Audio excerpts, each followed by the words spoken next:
welcome to Nocturnal Fermentation. I'm your host, Paul. My family and pets are tucked away in bed, and we're going to stay up and taste my tomato wine experiment that I began back on January 3rd.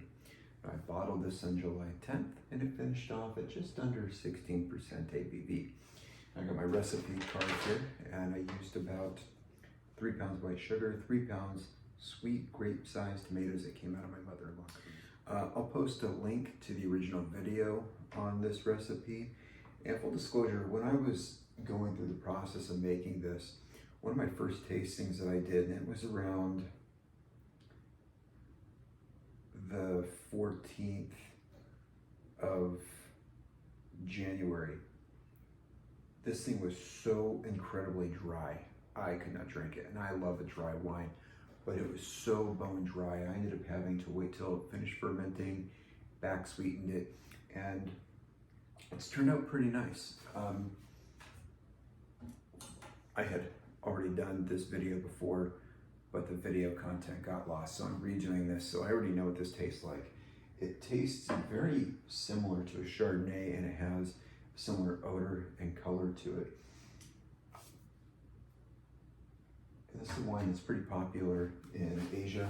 I found a lot of videos from India and the Philippines on how to make tomato wine. There's a really great video online of a winery in India where the lady just specializes in making tomato wine, and I was really inspired by her and a lot of those other videos that I found about this. I'm very curious to make it. Now I've chilled this in the refrigerator since this morning using my special fancy corker here. Yeah, I'm cheating.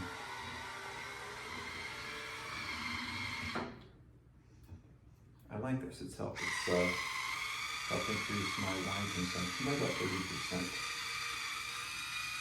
You probably can't hear me over this motor going.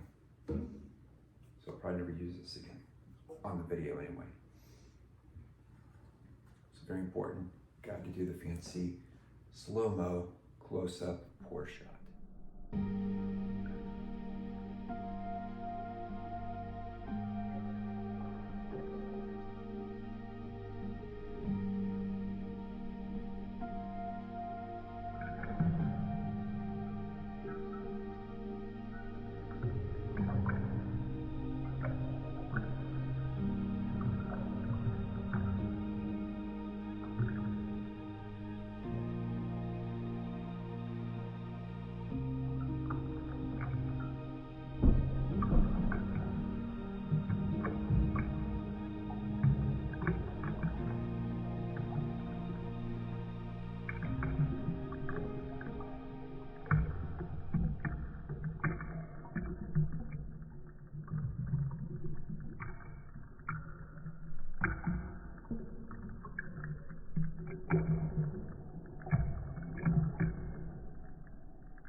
So I'm liking the color on this. It's got a nice viscosity. It's not crystal clear, but it's not opaque. I didn't use any fining agents or anything like that to clear it up. I just let age take care of that.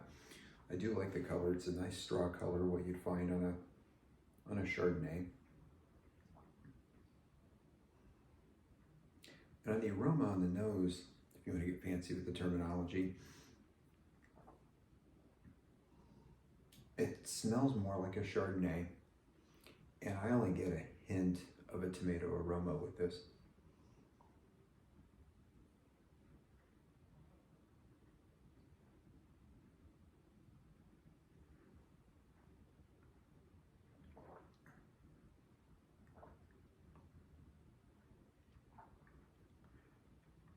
I really do like this. This is an experiment that I plan on repeating and maybe making some slight alterations to the recipe.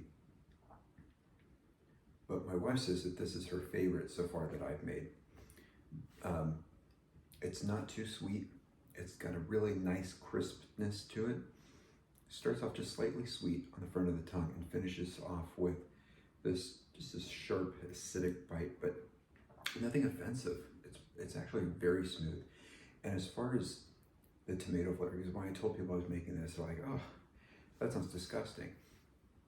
But honestly, I barely taste anything resembling to a tomato in this wine.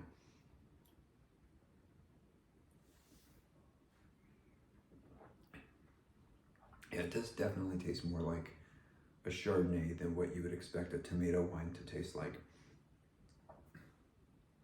But yeah, I really like this. This was a fun experiment, and I'll link the original video of my making of this, and including the blooper where I didn't put it in a big enough fermenter and it exploded out of my airlock. So there's a few things obviously that I would do differently. Again, when I first started making this, it was so incredibly dry that I could barely taste it. Way too dry for my taste. So I think when I do this experiment again, I'll make some alterations there as far as the tannin goes, but I'm really happy with how this turned out. And I would definitely recommend making a tomato wine. If you don't follow my instruction, look up on YouTube. There's a ton of great videos on making tomato wine. I really suggest watching any of the ones from India, from Asia.